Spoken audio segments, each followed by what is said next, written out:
নজর রাখবো পরবর্তী খবরের দিকে। সুখেন্দু শেখরের বিরুদ্ধে পদক্ষেপ নয়, পদক্ষেপ করবে না রাজ্য।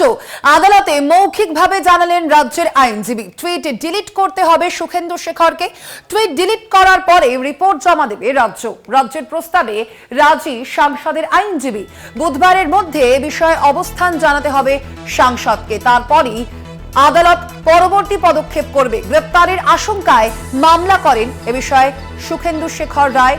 আপনাদের জানিয়ে রাখি, একাধিক ক্ষেত্রে আমরা যেমনটা দেখেছিলাম যে একাধিক প্রশ্ন তুলেছিলেন এবং সেই প্রশ্ন তুলেই সোশ্যাল মিডিয়ায় পোস্ট করেছিলেন সুখেন্দু শেখর রায়। এ বিষয়ে আমরা কথা বলবো। ফোন লাইনে রয়েছেন প্রতিনিধি পীযূষ কান্তি নাগ। পীযূষ দা, এ বিষয়ে আদালতের পর্যবেক্ষণ ঠিক কি?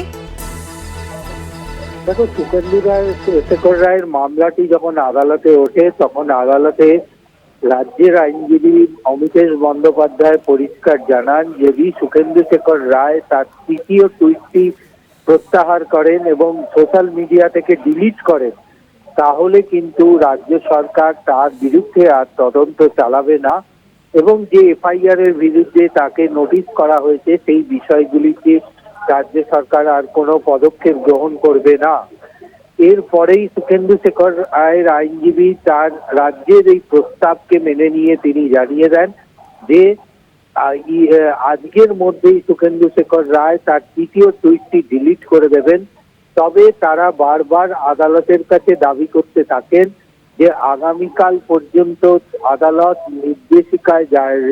লিখিত নির্দেশিকা জারি করুক যে সুখেন্দু শেখর রায়ের বিরুদ্ধে কোনো রকম ভাবে কোনো পদক্ষেপ গ্রহণ করা যাবে না।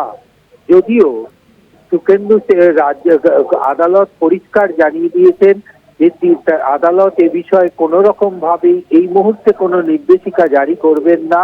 তবে রাজ্যের আইনজীবী অমিতেশ মুখোপাধ্যায় জানিয়ে দেন আদালতকে যে আগামীকাল পর্যন্ত মৌখিকভাবে জানিয়ে দেন যে সুখেন্দু শেখর রায়ের বিরুদ্ধে কোনো পদক্ষেপ গ্রহণ করা হবে না।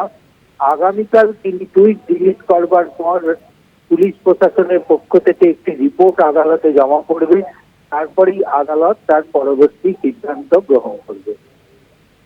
ধন্যবাদ তোমায়। আমরা কথা বলছিলাম, ফোন লাইনে ছিলেন প্রতিনিধি পীযূষ কান্তি নাগ।